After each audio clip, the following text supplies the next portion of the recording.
بسم الله الرحمن الرحيم وصلى الله وسلم وبارك على سيدنا محمد وعلى آله وأصحابه أجمعين. اللهم اجعل جمعنا هذا جمعا مباركا مرحوما واجعل تفرقنا من بعده سالما معصوما ولا تجعل فينا ولا منا ولا معنا شقيا ولا محروما. اللهم أخرجنا من ظلمات الوهم وأكرمنا بنور الفهم وحسن أخلاقنا بالحلم واجعلنا هداة مهديين غير ضالين ولا مضلين. Nous avons terminé, alhamdoulilah, l'étude de la bataille de l'Ahzab. Et on avait vu la dernière fois que la fin de cette bataille, la bataille de l'Ahzab et sa ramification avec Banu Qurayza, marquait la fin d'une phase. On est, rappelons-le, dans la période médinoise, mais dans la période médinoise, il y a plusieurs phases. La bataille de l'Ahzab clôture la première phase, les 5 premières années de l'Hijra. Si on fait le tour, et c'est ce qu'on va faire, Inch'Allah Ta'ala, lors de cet épisode, c'est qu'on va faire une sorte de bilan et une sorte de récapitulatif de ce qui s'est passé ces 5 premières années de l'Hijra. Alors, si on regarde bien, les 5 premières années de l'Hijra, qu'est-ce qu'on a eu? On a eu beaucoup de mouvements militaires, beaucoup d'expéditions exploratoires, beaucoup de batailles, beaucoup d'affrontements, beaucoup de confrontations et avec Quraysh et avec d'autres tribus arabes. On a eu des confrontations directes avec les Juifs. On a eu des confrontations indirectes et légèrement directes avec les hypocrites. Donc ce sont 5 années mouvementées du point de vue des événements. Des événements parfois tragiques, Bir Maouna, etc. Donc il y a eu des morts, il y a eu des assassinats, il y a eu des embuscades, il y a eu des batailles, des guerres, des mouvements militaires, des arnaques, des trahisons. Donc là, les 5 premières années sont bien remplies de ce genre d'événements. Alors quand on regarde bien, ce qui a caractérisé ces 5 premières années, on pourrait presque avoir un petit peu l'impression comme quoi, l'installation du prophète sallallahu alayhi wa sallam al-Madina et son émigration al-Madina riment avec combat, assassinat, meurtre, bataille, guerre, etc. Limite, Nabi sallallahu alayhi wa sallam a émigré al-Madina pour pouvoir former une armée, pour pouvoir faire des batailles, pour pouvoir mener à bien son expansion militaire. Certains pourraient penser ça. À Mecca, il était appauvri. À Mecca, il était esseulé. À Mecca, il n'avait pas d'armée. À Mecca, il n'avait pas de moyens. Lorsqu'il s'est installé à Medina, il a eu du renfort humain à travers l'Ansar et donc du renfort financier. Donc, il a formé son armée. Donc, il a pu partir en guerre et à la bataille, etc. On pourrait penser ça. Certains pourraient le dire. Alors que ça n'a rien à voir. Nabi sallallahu alayhi wa sallam n'est pas parti à Medina, n'a pas émigré à Medina pour se former une armée, pour partir à la bataille et à la guerre. Oui, il a mené des batailles. Oui, il a mené des guerres. Mais si vous faites attention, ces batailles-là et ces guerres-là, ces 5 premières années, n'étaient qu'une réaction, qu'une conséquence de quelque chose de plus grave, de quelque chose de plus important. Rappelez-moi pourquoi le Nabi sallallahu alayhi wa sallam a émigré à Medina. Il a émigré à Medina, et vous vous en souvenez, on en a parlé quand on a étudié l'événement de l'Hijra. Le Nabi sallallahu alayhi wa sallam et les Sahaba n'ont pas émigré à Medina parce qu'ils en avaient marre, ils en avaient assez d'être persécutés à Mecca. Ils étaient à la recherche d'une terre où ils allaient tranquillement pouvoir adorer Allah subhanahu wa ta'ala sans être inquiétés. Oui, il y avait cette partie-là. Mais souvenez-vous, Nabi sallallahu alayhi wa sallam et les Sahaba ont émigré à Medina parce que à Mecca, ils ne pouvaient plus, ou pas assez, ou pas correctement, ou pas tel qu'Allah leur a demandé, ils ne pouvaient plus faire leur boulot correctement. C'est quoi leur boulot? Leur boulot, c'est d'aller à la rencontre des gens. Leur boulot, c'est d'appeler les gens à Allah subhanahu wa ta'ala. Leur boulot, c'est de condamner les injustices. Leur boulot, c'est de dire aux injustes, stop, arrêtez vos injustices. Leur boulot, c'est d'aider les pauvres. Leur boulot, c'est de soutenir les victimes d'injustice. Leur boulot, c'est de propager la paix. Leur boulot, c'est tout ça. Ils ne pouvaient plus le faire à Mecca. Ils ont émigré à Medina. Oui, ils y ont formé un État. Oui, ils y ont formé toute une nation politique, sociale, économique, financière, etc. Un vrai État, quoi. Oui, tout ça, ils l'ont fait. Mais tout ça, l'État, l'argent, l'armée, l'organisation étatique, militaire, la hiérarchie, tout ça, c'est quoi? Ce sont des outils, ce sont des moyens qui allaient permettre au prophète sallallahu alayhi wa sallam et Sahaba de pouvoir sécuriser leurs terres, sécuriser leurs enfants, sécuriser leurs femmes, sécuriser leurs biens pour pouvoir partir à la condamnation de l'injustice, pour pouvoir partir à la rencontre des gens et appeler l'humanité et l'appeler à retourner et à revenir vers son Seigneur. C'est radicalement différent de toutes ces nations qu'on connaît dans l'histoire de l'humanité, hein, qui se sont formées des armées, qui ont créé des États, mais qui avaient pour but de l'expansion des richesses, voilà, mettre les gens sous leur tutelle, avoir la main mise sur les richesses des gens, etc. Ça n'a rien à voir. Donc quand on regarde les 5 premières années de l'Hijra, on se rend compte que ce pourquoi Nabi sallallahu alayhi wa sallam a principalement émigré, ben, il ne l'a toujours pas fait. En tout cas, il n'a toujours pas pu le faire convenablement.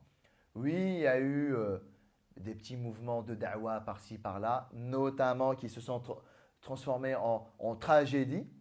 Yom al-Raji' et Bi'r Ma'ouna. Je vous rappelle qu'à la base, c'était en envoyant des sahaba pour aller enseigner et transmettre l'islam et apprendre leur religion à des tribus, à des gens un petit peu éparpillés, notamment du côté de Najd. Donc à la base, ben oui, c'est un peu pour ça qu'on a émigré. C'est pour pouvoir partir à la rencontre des tribus, à la rencontre des gens, leur apprendre le Coran, leur transmettre la parole d'Allah subhanahu wa ta'ala, leur enseigner. Donc oui, sur ça, on peut dire ils ont commencé un petit peu à faire ce boulot. Mais vous avez vu qu'il s'est vite fait transformer en tragédie, en arnaque et en vengeance et en haine conjuguée de la part des tribus arabes et à leur tête Quraysh, mais aussi les gens de Najd, etc. Donc quand on regarde les 5 premières années, le bilan, on va faire le bilan. Le bilan en termes de da'wah. Le bilan en termes d'expansion de l'islam. Mais le bilan n'est pas extraordinaire. Je veux dire par là que jusqu'à maintenant, 5 années se sont déroulées, se sont écoulées, ben mine de rien, qui est encore musulman? Qui est musulman? Ben, les émigrés, l'Ansar, des individualités par-ci, par-là, à l'occasion, voilà, des individualités. Parlez-moi en termes de tribus. Quelles sont les tribus qui se sont converties, qui ont rejoint le Nabi sallallahu alayhi wa sallam? Il n'y a rien là. Des individus, certes. Le Nabi sallallahu alayhi wa sallam, en envoyant Sahaba dans leurs mouvements, dans leurs expéditions militaires, ils ont rencontré des gens, certaines personnes se sont converties, mais voilà. Ben, on a presque envie de dire, tout ça pour ça. Une émigration, avec tout ce que ça a eu comme conséquence déjà à Mecca. On fait déplacer des personnes, on leur fait quitter leur famille, on leur fait quitter leur terre, on leur fait quitter leurs biens.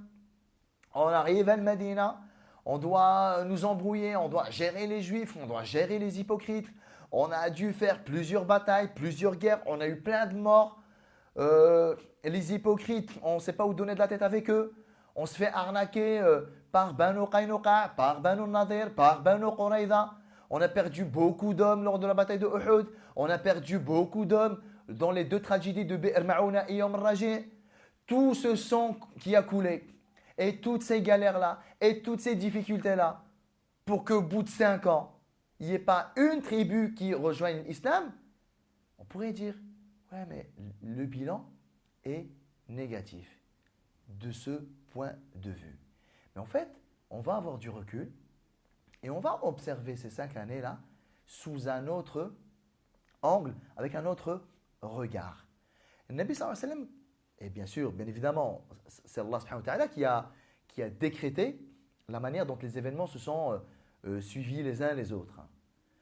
La manière dont le Nabi sallallahu alayhi wa sallam s'est installé à Al-Madina et la manière dont il a vécu les 5 premières années-là, jusqu'à la bataille de l'Ahzab, nous apprennent une réalité extraordinaire qui malheureusement nous échappe, nous parfois. Je ne parle pas de Sira ici, hein, qui nous échappent dans nos vies respectives, dans nos vies personnelles, professionnelles, conjugales, familiales, sociales, associatives, entrepreneuriales, ce que vous voulez. Une réalité, c'est que à partir du moment où nos objectifs finaux sont clairs, sont clairement identifiés. Je sais où je vais. Je sais qu'est-ce que je recherche en finalité. Mon objectif, il est connu. Cet objectif-là n'est pas atteignable là, maintenant, tout de suite. Cet objectif-là, je ne le perds jamais de vue. Je sais où est-ce qu'il est. Et je sais surtout qu'est-ce que je dois faire pour y arriver. Il y a des étapes. Je ne peux pas y aller directement. Et le fait de ne pas y aller directement n'est pas une faiblesse. Le fait d'y aller doucement, le fait d'y aller par étapes est une force. Nabi sallallahu alayhi wa sallam n'a pas oublié ce pourquoi il a été envoyé. Il n'a pas été envoyé pour faire la guerre. La guerre, c'est juste une conséquence du fait qu'il a été empêché de faire son boulot. Il n'a pas oublié pourquoi il a immigré. Et Sahaba non plus d'ailleurs. Je vous rappelle que Sahaba, dès les premières heures, dès les premières semaines, les premiers mois de l'islam, à Mecca déjà, Sahaba, les Mécois, les premiers musulmans, ils n'arrêtaient pas de dire au prophète sallallahu alayhi wa sallam, Ya Rasulallah, laisse-nous parler. Ya Rasulallah, laisse-nous appeler les gens. Ya Rasulallah, laisse-nous aller à la rencontre des gens. C'est pour vous dire à quel point Sahaba, dès les premières heures, savaient quelle était leur mission, savaient que leur boulot était ça. Leur boulot était de sortir les gens de l'injustice, sortir les gens de la méconnaissance d'Allah subhanahu wa ta'ala. Alors, ce n'est pas parce qu'ils ont émigré à Al-Madina qu'ils ont oublié ce pourquoi ils ont émigré. Ce n'est pas parce que, voilà, maintenant, ils vivent à Al-Madina en paix qu'ils ont oublié ce qui les a animés dès les premières heures. Ils n'ont jamais oublié leur mission, leur boulot. C'est juste que quoi? C'est juste qu'il y a, on peut dire des imprévus, mais au final, ce ne sont pas des imprévus. C'était parfaitement prévisible. Vous pensiez quoi? Vous pensiez que parce que le Nabi sallallahu alayhi wa sallam a quitté Mecca avec Sahaba et qu'il est parti s'installer à Al-Madina, que ça y est, que Quraysh, bon débarras, nous on vit notre vie et lui il vit la sienne? Ben non. Les embrouilles avec Quraysh étaient parfaitement prévisibles. Souvenez-vous d'un événement particulier qui a eu lieu des années en amont, au début de l'islam à Mecca, lorsque le Nabi sallallahu alayhi wa sallam, il a réuni Banu Hashim, sa propre famille, l'Abbas, Abu Talib, Abu Lahab, ses tantes, Atika, Safiya, ses filles, Fatima, Zaynab, Ruqayya, Kulthum, Sidna Ali. Lorsqu'il a réuni sa famille, vous vous en souvenez? Il les a invités à un repas. Alhamdoulilah, il les a bien accueillis, il a bien honoré ses invités. Quand ils ont fini de manger, il a voulu prendre la parole, sallallahu alayhi wa sallam. Vous vous souvenez de cet événement-là? Qu'est-ce qu'il a fait Abu Lahab le jour-là? Il y a eu deux fois. La première fois, Abu Lahab s'est levé et il lui a dit, oh Mohammed, ne nous dis, en gros, ne nous dis surtout pas de croire en toi et de te suivre et de dire la ilaha illallah. Il a regardé un peu tout le monde, il leur a dit, par Allah, si on le suit dans son délire, en gros, on va tout perdre. Ben ça, c'est un événement et c'est un enseignement majeur. C'est que Quraysh, et là c'est carrément l'oncle du prophète sallallahu alayhi wa sallam, étaient tous conscients que Nabi sallallahu alayhi wa sallam, ce n'est pas sa présence physique qui est dangereuse. Ce n'est pas le fait qu'il soit à Mecca qui est dangereux. Ce n'est pas parce qu'il dit à Mecca, il va rencontrer les gens pour dire la ilaha illallah. Ce n'est pas ça qui est grave. Ce n'est pas ça qui est dangereux. Ce n'est pas ça qui est menaçant pour nous. Qu'est-ce qui est menaçant? L'objet même de ce à quoi il appelle. Tu peux être à 1000 km. Tu peux être même à 20 000 km. C'est ce avec quoi tu es venu qui est dangereux. Tu sais quoi? Tu peux même mourir. Tu peux même ne plus être là. On peut même te tuer. Mais ce avec quoi tu es venu, l'idée avec laquelle tu es venu, la foi avec laquelle tu es venu, le concept avec lequel tu es venu, la parole avec laquelle tu es venu, les enseignements avec lesquels tu es venu. Ils sont immortels, ceux-là. On peut te tuer, on peut te martyriser, on peut t'arracher tes dents, on peut t'éventrer, on peut te couper tes membres. Mais les idées, la foi, le concept, la parole avec laquelle tu es venu, ben, on ne peut pas les tuer. Et Quraysh était conscient de ça. Ils ont bien tué les parents de Sidna Ammar, Soumaïa et Yasir. Ça a changé quoi? Ça a dissuadé les gens. Ils ont martyrisé les Sahaba. Ils les ont tués, ils les ont traumatisés, ils les ont insultés, ils se sont moqués d'eux, ils les ont humiliés, ils les ont affamés, ils les ont assoiffés, ils les ont brûlés, ils les ont... tout ce que vous voulez. Ça a changé quoi? Tu martyrises, tu tues des individus. Non mais l'idée qu'il y a derrière, elle est transcendante. Elle n'a rien à voir avec Bilal, elle n'a rien à voir avec Ammar, elle n'a rien à voir avec Soumaïa, elle n'a rien à voir avec le Nabi sallallahu alayhi wa sallam. Tuez-les tous si vous voulez. Mais l'idée, elle est là. Ça y est, elle est là, trop tard. Qu'est-ce que vous voulez faire? Et ça, Quraysh en était parfaitement conscient. Donc le fait que le Nabi sallallahu alayhi wa sallam ait émigré à Medina, bah, on s'est débarrassé de lui 2 secondes. Hein. C'est vrai. Lorsque maintenant les tribus arabes viennent pour le Umrah, viennent pour le business, viennent pour le Hajj, oui, ok, Mohammed n'est pas là pour aller leur parler. Non mais j'ai envie de vous dire, non mais je préfère encore Mohammed ici à Makkah. Vous savez pourquoi? Au moins je contrôle à qui il a parlé et qu'est-ce qu'il fait. Je suis là, je le vois. Non mais là il est à Medina, moi je contrôle rien. Je ne sais pas à qui il a parlé. Je ne sais pas avec qui il a fait des pactes. Je ne surveille pas réellement ses mouvements, sa stratégie. Je veux dire, si j'étais Quraysh, j'aurais tout fait pour que le Nabi sallallahu alayhi wa sallam n'émigre pas. Parce qu'au moins un Makkah, j'ai au moins un œil dessus. Non mais voilà, mais quand Allah subhanahu wa ta'ala il veut soutenir le haqq, le batal il devient idiot. Parce que s'ils avaient réfléchi 2 secondes, ils allaient dire au prophète sallallahu alayhi wa sallam, non, tu sais quoi, reste à Makkah, c'est bon. Mais au moins on a la maîtrise des événements et on a la maîtrise de ce qui s'y passe. Bon là, tu es à 500 km, moi je ne sais pas qu'est-ce que tu fais là-bas. Donc cette idée de ah bon, Quraysh, ils veulent encore du mal aux prophètes et aux musulmans, même s'ils ont émigré? C'est très naïf de penser ça. Ça veut dire les événements qu'il y a eu à Al-Madina, pour peu qu'on y réfléchisse un peu, bah, étaient parfaitement prévisibles. Hein. Quraysh n'allait jamais laisser le Nabi sallallahu alayhi wa sallam tranquillement en paix à Al-Madina, faire sa vie avec ses compagnons, parce que c'est très dangereux. C'est très dangereux, parce que de là-bas, il va propager selon ce qu'eux considèrent comme un poison, il va propager son poison aux autres tribus arabes. Et bien, avec le temps, nous, Quraysh, on va perdre en contrôle. Et je vous rappelle une réalité puissante que même Abu Lahab avait relevée le jour-là, quand le Nabi sallallahu alayhi wa sallam a voulu leur parler. Ils savent très bien que le Medina, elle est sur l'axe principal des caravanes commerciales de Quraysh. Donc là, tranquillement, lui, il est là-bas, à Al-Medina, mais c'est par là-bas que transitent nos caravanes. Attends, mais on ne peut pas le laisser faire. Ça se trouve, il va convaincre toutes les tribus et on devra soit payer des sommes extraordinaires pour notre droit de passage de nos caravanes, soit on devra trouver un autre chemin. Et souvenez-vous, hein, après la bataille de Badr, le Nabi sallallahu alayhi wa sallam a même étouffé Quraysh de ce point de vue-là, parce qu'il a sécurisé aussi le chemin qui va en Syrie, qui passe par l'Irak. Donc là, Quraysh, ils étaient complètement perdus. Donc le fait que Quraysh ne lâche pas l'affaire, ne lâche pas le morceau, vienne régulièrement attaquer le Nabi sallallahu alayhi wa sallam, vouloir agresser le Nabi sallallahu alayhi wa sallam pour en finir avec lui, était quelque chose de parfaitement prévisible. Ça veut dire quoi? Ça veut dire que le Nabi sallallahu alayhi wa sallam et les Sahaba, ils ont émigré à Medina. Leur but, ils ne l'ont jamais oublié. Leur boulot, ils le connaissent mieux que quiconque. Propager cette miséricorde-là à la planète tout entière.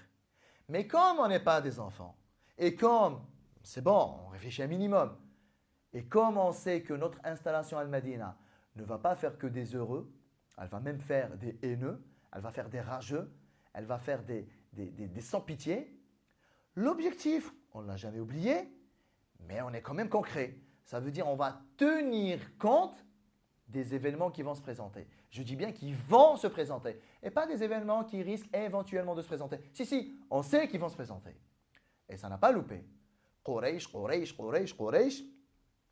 les Juifs, on va dire, la chose qui n'était peut-être pas forcément prévisible de la part de tout le monde, ben, était la réaction des hypocrites.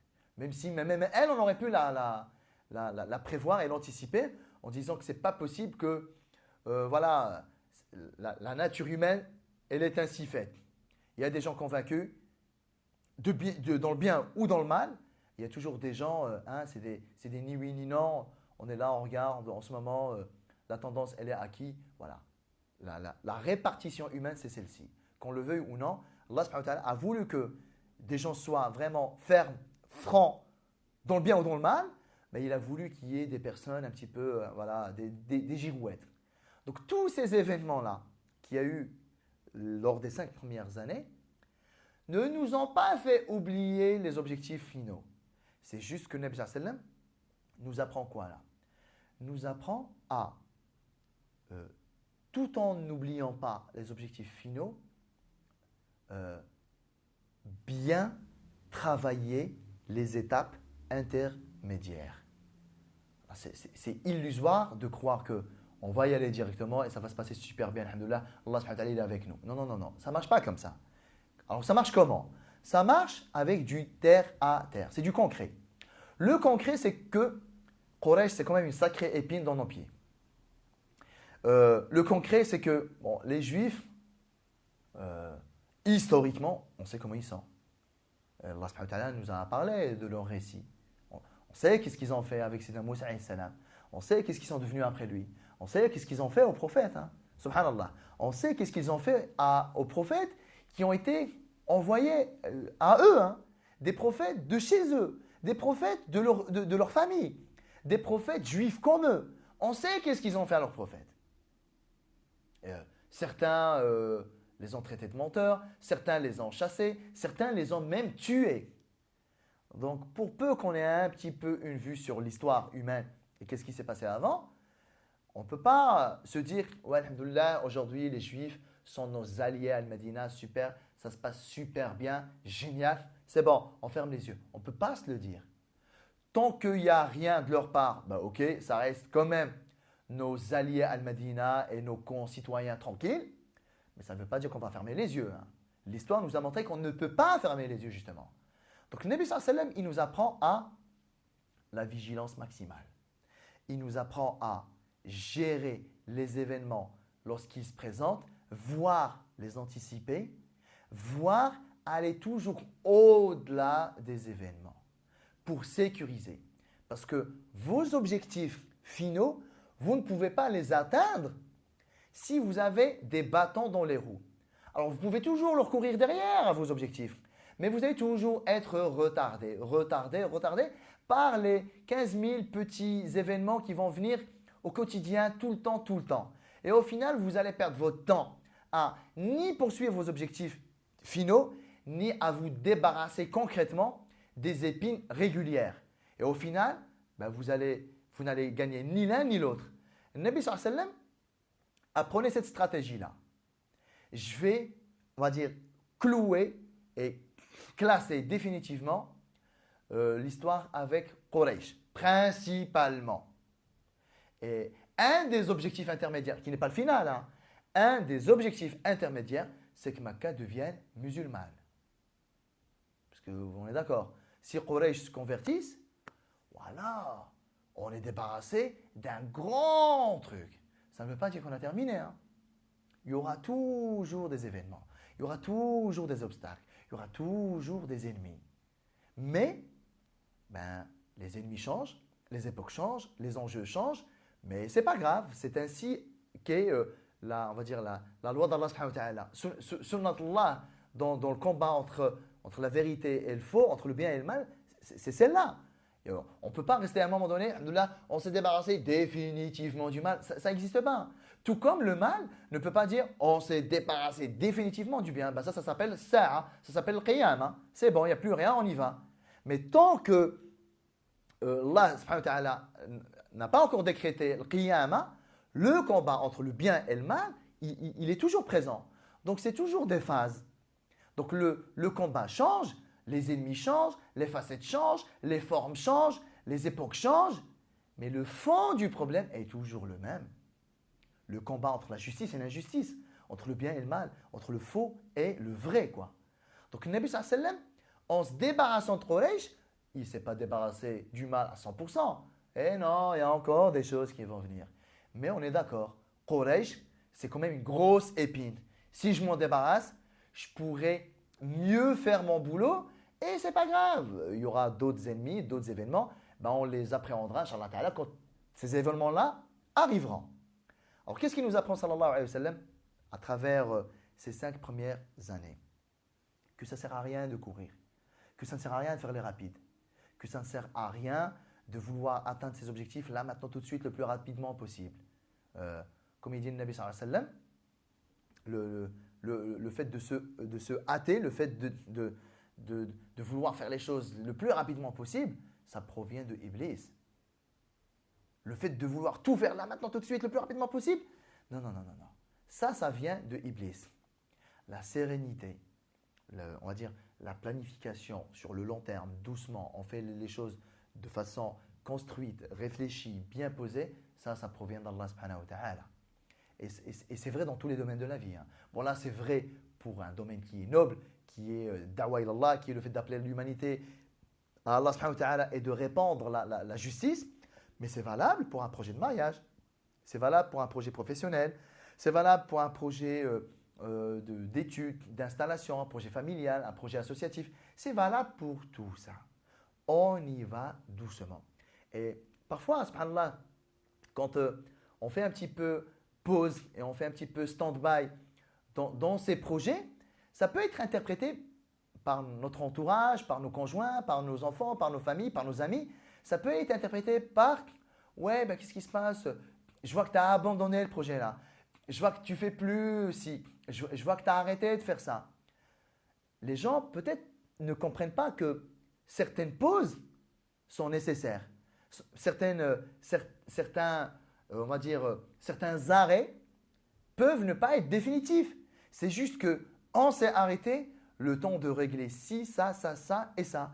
Mais que les objectifs finaux n'ont pas été abandonnés pour autant et qu'on y pense encore et qu'on y travaille encore et qu'on y travaille peut-être même en sous-marin et que les choses avancent même si, voilà, on va dire, les branches et les fruits ne sont pas visibles. Ben peut-être que l'enracinement est bien là et il se développe très bien et que la vie dans le sol, elle est bien riche. Et alhamdoulilah, il y a une superbe vie qui se développe dans le sol, même si à l'extérieur du sol, ben, on voit juste une petite fleur ou une petite branche, que les choses avancent. Si je prends l'exemple du prophète sallallahu alayhi wa sallam. Bon oui, on avait dit que le bilan du point de vue de Da'wa n'était pas extraordinaire. Mais est-ce qu'on peut dire que Da'wa, elle était au point mort, zéro, à l'arrêt, et que rien n'a été fait pour ça? Absolument pas. Pourquoi? Ben, le Nabi sallallahu alayhi wa sallam, les 5 premières années là, oui, il n'a pas propagé l'islam en Syrie, en Irak, au Yémen, en Égypte, etc. C'est vrai. Mais qu'est-ce qu'il a fait par contre pendant les 5 premières années-là? Il a éduqué les Sahaba. Il a élevé le niveau de Sahaba. Il a rattaché les Sahaba à Allah subhanahu wa ta'ala de façon encore plus forte. Il a purifié les Sahaba. Il a taillé un petit peu l'éducation de Sahaba. Il a formé Sahaba. Et tous les événements qu'il y a eu là, ben, ça n'a pas un peu préparé Sahaba à la suite? Ben si. Donc est-ce qu'on peut dire que les 5 premières années là, ouais, en termes de da'wa, c'était pas trop ça. En termes de da'wa et en termes de résultats, en termes de fruits, en termes de rendement visible, je suis d'accord. Mais parfois, le travail ne consiste pas forcément à ce qu'il y ait du rendu et du rendement visible. S'il vous plaît, dites-moi juste une chose. Lorsqu'il y a eu la bataille de Uhud et qu'il y a eu la rumeur du décès du prophète sallam et que beaucoup de Sahaba ont fui l'esplanade de Uhud, ils ont fui la bataille et qu'ensuite ils ont appris qu'il était là. Cet événement-là, d'avoir cru l'espace de quelques minutes que nous avions perdu le Nabi sallam, n'est pas formateur pour la suite, franchement? Alors oui, on peut dire, ouais, Da'wa, elle était au point mort. Non, mais franchement, ça, est-ce que ça n'a pas été très formateur pour Sahaba, pour les grands événements à venir? Bien sûr que si. Donc, mine de rien, les 5 années-là, oui, on est en train de nous embrouiller avec Quraysh, les Ahzab, les Juifs, les hypocrites, etc. Mais intérieurement, intrinsèquement à la communauté, ben, on est en train de faire un boulot extraordinaire. On est en train de préparer la relève. On est en train de sécuriser la relève. On est en train de former ceux et celles qui vont porter ce flambeau-là lorsque le Nabi sallallahu alayhi wa sallam ne sera plus là. Est-ce que ça, c'est du boulot perdu? Ou au contraire, c'est le plus grand des boulots. C'est la meilleure des missions. Le fait de laisser derrière soi des hommes et des femmes capables de continuer le boulot. Donc, du point de vue interne, mais bien sûr qu'il y a eu du boulot. Bien sûr qu'il y a eu du rendement. Bien sûr qu'il y a eu du résultat. Alors, si vous jugez les événements selon leur rendement extérieur, oui, on peut dire qu'il n'y a pas eu grand-chose là. Mais il y a eu plein de... Le fait que les hypocrites éclatent n'est pas un point positif pour le Nabi sallallahu alayhi wa sallam. Ben, au moins, on sait qui est qui. Hein. Au moins, on sait voilà, qui est avec nous, qui n'est pas avec nous. Le fait que les Juifs aient trahi le pacte n'est pas un point positif pour les musulmans. Bien sûr que si. On s'est débarrassé. En fait, le Médina a été purifié pour les événements à venir. Donc, mine de rien, ça dépend de l'angle et du point de vue avec lequel vous observez les événements. Si vous observez les événements en tant que résultat direct, extérieur, voilà, c'est le rendement. Dites-moi combien sont devenus musulmans. Dites-moi combien de tribus se sont converties. Oui, il n'y a pas eu grand-chose. Mais si vous analysez les 5 premières années du point de vue de leur portée à long terme, il y a eu beaucoup de choses positives. J'irai jusqu'à vous dire, il n'y a eu que des choses positives. Dans chaque événement triste, douloureux qu'il y a eu des conséquences positives, ne serait-ce que sur le plan de la préparation de cette génération aux événements à venir. Ben, qu'en est-il de nous dans nos projets de tous les jours, etc. Est-ce qu'on y va doucement? Est-ce que parfois on préférera, on va dire, arrêter de faire des choses extérieures et de consolider les acquis intérieurs? Est-ce qu'on se jette toujours dans la précipitation, etc., etc. Donc le Nabi sallallahu alayhi wa sallam nous apprend toutes ces choses-là. Quand je dis Nabi sallallahu alayhi wa sallam, là, à travers le déroulement de ces événements-là.